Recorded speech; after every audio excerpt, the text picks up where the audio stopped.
If you're wondering whether the 2025 Atlanta Falcons are about to face their most defining season in recent memory, the answer may be clearer than ever. NFL.com's Nick Shook delivered a reality check that every Falcons fan needs to hear. So hit that like button now because I'm here to keep you well informed. Now, this schedule isn't just tough, it's brutal, but it's also exactly the kind of challenge that can shape legends or send a franchise back to square one. And in the middle of this storm, a rookie quarterback with sky-high expectations, a revamped defense anchored by new talent, and a coaching staff that knows this is the time to deliver. So buckle up, because what you're about to hear may be the most revealing look at the Falcons' defining journey you've heard all offseason. Let's not hold back on the key information. Michael Penix Jr. is stepping into the picture with all eyes on him. The pressure? It's relentless. After replacing Kirk Cousins, Penix will take the field in Week 1 against none other than rival Tampa Bay, led by the fearless Baker Mayfield. And that's just the beginning. In the first 4 weeks, Atlanta faces 3 2024 playoff teams, including the NFC runner-up Washington Commanders, now led by the electrifying Jaden Daniels. If Penix can't prove his worth in these early games, the trajectory of the season could change dramatically before mid-October.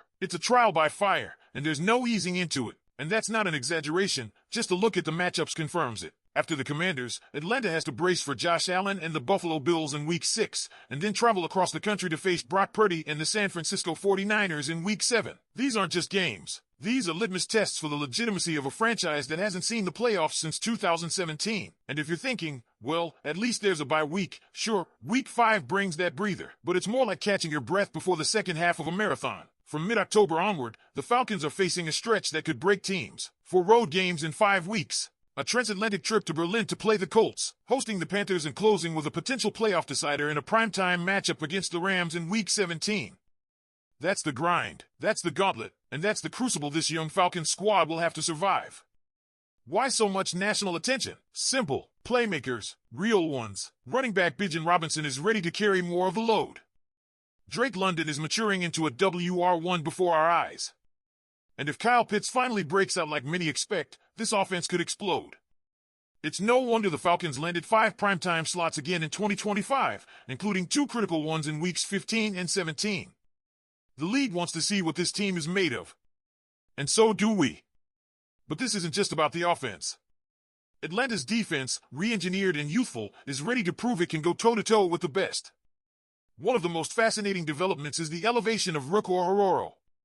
With Grady Jarrett gone, the former Clemson standout is stepping into a starting role, and the expectation is sky-high. Drafted 35th overall in 2024 after the Falcons traded up to get him, Orhorhoro's physical tools are undeniable: length, strength, quickness. He's the prototype for today's disruptive lineman, and new defensive coordinator Jeff Ulbrich seems ready to deploy him creatively. Whether in a 3-4 or 4-3, Orhorhoro can play inside or on the edge. In a 3-man front, he sets the edge, allowing linebackers like Caden Ellis, James Pierce Jr., Jalen Walker, and Devine Diablo to hunt. In a 4-man front, he shifts inside, using his burst and leverage to attack gaps. He might not have Jarrett's bulk, but he has tools that could make him just as impactful in the right scheme. And make no mistake, this defense is built to get after it in 2025. Speaking of Pierce, the Falcons' decision to trade a future first-rounder to move up and grab him in the 2025 NFL Draft was bold. Maybe even risky. But that's the tone of this whole offseason: aggressive, urgent, all in. Charles McDonald of Yahoo Sports captured that sentiment perfectly.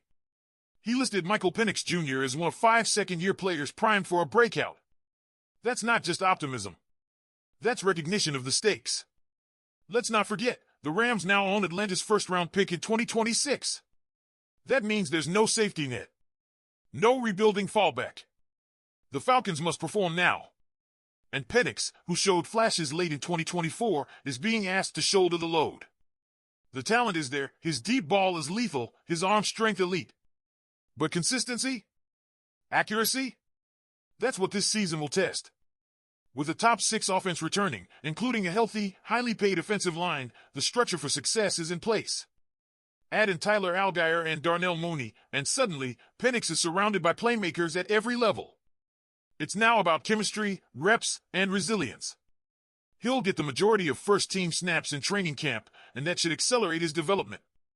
The left-handed spin on the ball is unique, but it's something his receivers are adjusting to quickly. That familiarity could pay off big, especially in close, high-leverage games. And here's where things get really interesting: How will Penix handle the weight of expectations, not just from inside the locker room, but from the national media, the front office, and Falcons fans who've waited far too long for a winning season? The ingredients are there. The moment is set. What comes next will define this franchise for years. Before we dive deeper into the rest of the Falcons' defensive overhaul and what Penix needs to do to truly reach star status in Part 2, I want to hear from you. Do you believe Michael Penix Jr. is ready to lead Atlanta back to the playoffs? Drop your thoughts in the comments. Let's talk about the big if hanging over flowery branch this season. If Michael Penix Jr. truly breaks out, what does that look like in real time? For starters, it's about converting potential into performance week after week, especially when the lights are brightest. In 2024, we saw glimpses, those flashes of the deep ball wizardry that made him a star at Washington.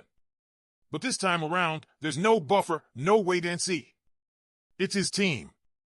And the tone he sets in weeks 1 through 4 could dictate the tempo of the entire season.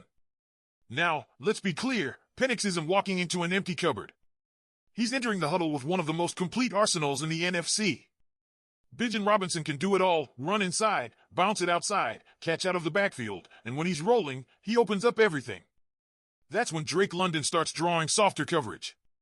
That's when Darnell Mooney gets room over the top. That's when Kyle Pitts, finally healthy and possibly used correctly, becomes the matchup nightmare we always knew he could be. The key? Timing and rhythm.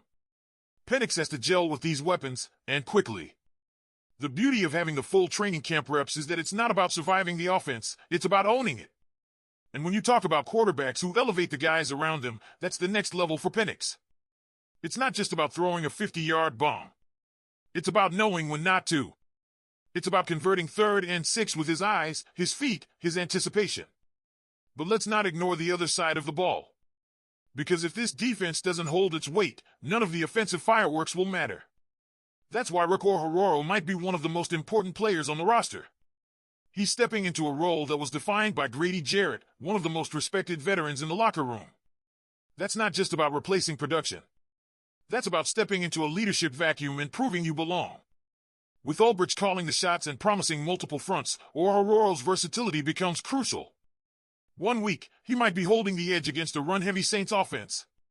The next, he's chasing down a mobile quarterback like Kyler Murray or defending play action against the Colts in Berlin.